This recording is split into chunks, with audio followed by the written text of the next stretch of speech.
What is up, people? Any tier or Guild Forever, however you want to address me, we are going to be talking about a review for the Slime Anime episodes 15, 16, and 17. It looks like the real threat that was, I guess you can say, revealed sometime toward the end of episode 14. We're now seeing more of what they have in store for Rimuru, as well as his new founding nation, the Jura Tempest Federation, something like that, and the capital is known as Rimuru, which I find it funny. So yeah, the threat is now on alert of his actions due to the fact that he got rid of the Orc Disaster, which is also the Demon Lord Orc. Rimuru was able to best him in a battle, and because of that, it brought a huge. It was like a wake-up call to all the other demon lords involved, especially the girl named as Malene, which she is in fact the demon lord who is superior to I'm assuming majority of the other existing ones, and also is vastly superior to Rimuru tenfolds, which is insane. So even though she is technically superior to him when it comes to raw strength, he was able to win her over due to her having the mindset of a child, and since she's very childlike, it was easy to be able to get her under control, while at the same time adding her into the fold simply because she is curious about him and enjoys how his lifestyle is in this village. Therefore, she wanted to be a part of that lifestyle.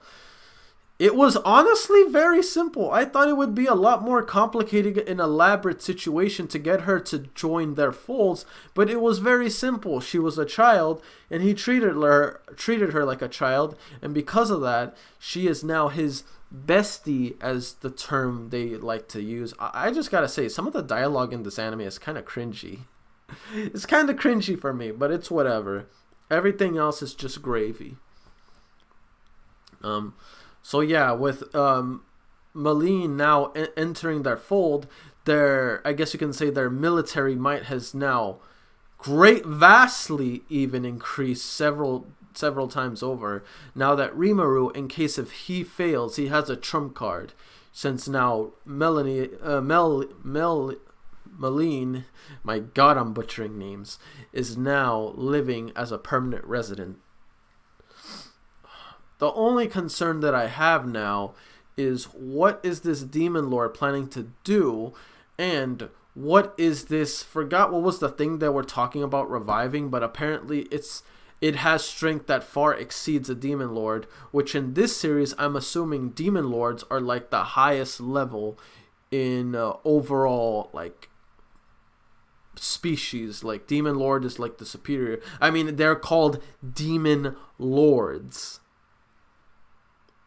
They're basically king level or above that.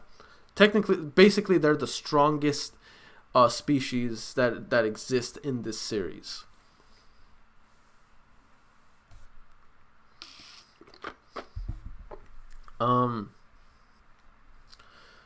Looks like Rimuru's also his nation. It started out as a small little village that's vastly expanding into a nation. Now that he has lizards, orcs, ogres, and hobgoblins and direwolves now coexist and live peacefully within the confines, not the confines, but the land of Jura Tempest.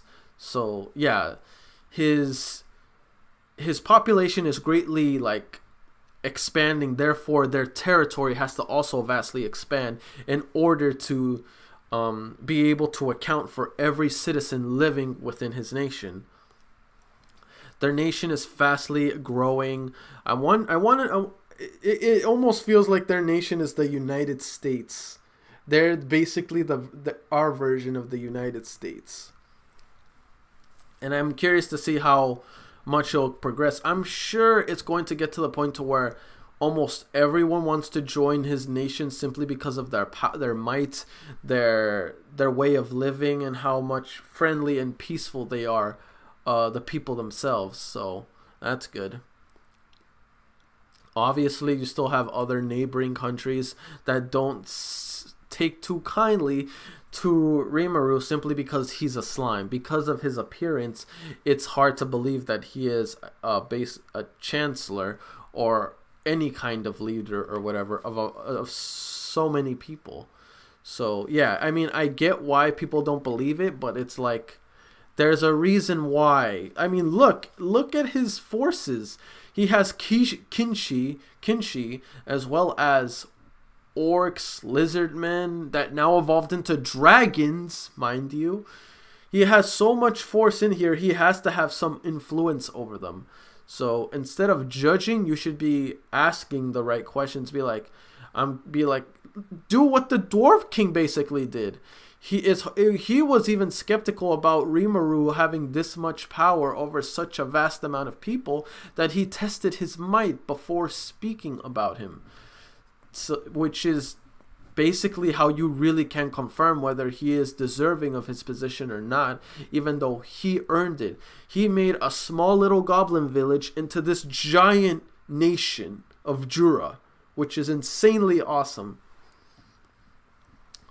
But due to his accomplishments now, once again, he's getting eyes on him from demon lords, other neighboring countries, and it's going to make it even harder and harder for him to continue with his way of living.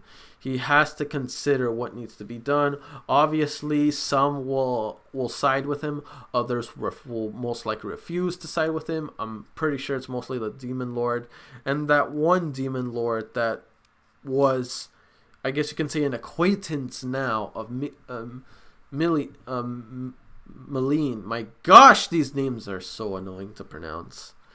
But yeah, so here's the thing. I find it strange that Malene was able to quickly side with Rimuru, even though wasn't she technically already siding with someone before? Wasn't she already in union with that one silver-haired demon-looking guy? So I was surprised to see her change sides so quickly. I mean, either maybe they weren't even that really a pact. You know what I mean? Her and that demon, maybe they weren't really packed with each other. They were just acquaintances, or just they knew each other. That's all it is. So it's easy for them to get together. Maybe everyone in that room wasn't necessarily together. Maybe they're all divided countries. They just came in and talked with each other. So yeah. I know the guy with the white hair is definitely going to be a threat. I just don't know what his intentions are. He's definitely curious about Rimuru, and he's very confident in his own strength, which honestly is hard to tell right now whether to gauge him or not, because I thought Rimuru was the strongest anyone could ever be. I thought there was not going to be anyone to match him. I thought it was going to be that one character that no matter who comes across him, he'll smoke him. He already took down a demon lord. Granted, the demon lord wasn't a demon lord for that much long to really make a presence for itself or to be able to utilize its powers effectively. But still, Rimuru struggled with this newly found orc lord. He barely won. And even then, there's other demon lords that were vastly superior to that one. And what I'm wondering is, even though he has Voldora, the orc demon lord inside of him, the destroyer, the disaster, the devastator, whatever, as well as the fire affinity within his presence, why can't, I thought he would be more than enough to handle whatever comes his way. I guess the world is a vast place in that series, and just when you think you reach the top of the food chain, there's always going to be a better making their way to you. After all, the strong attract toward each other in this series. In this series, whoever is a dominant presence, a dominant force within a certain area will be acknowledged and followed of. That's why the Kishin followed Rimuru. To them, he is seen as this all-powerful being.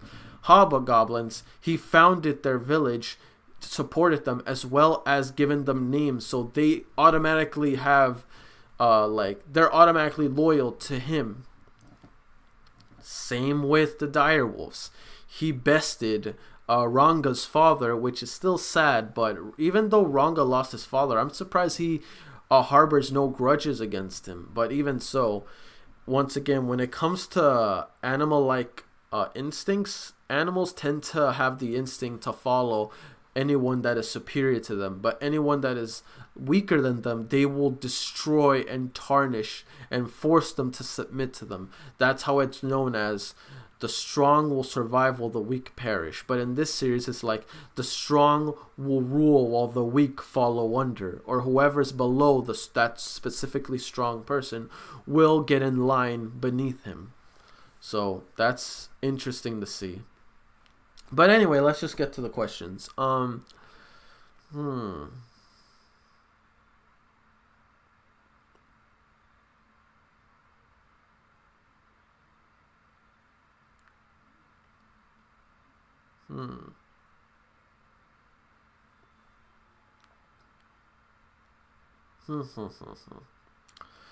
right.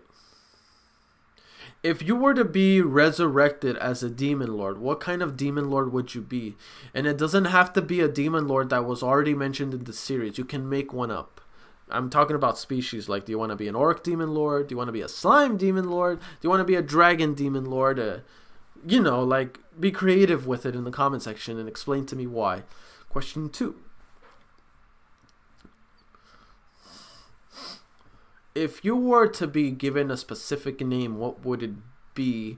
And if there was a specific trait that you want to fast exceed overall in stats, what would it be? I know it's kind of nerdish jargon and kind of technical, but I kind of like conversations like that.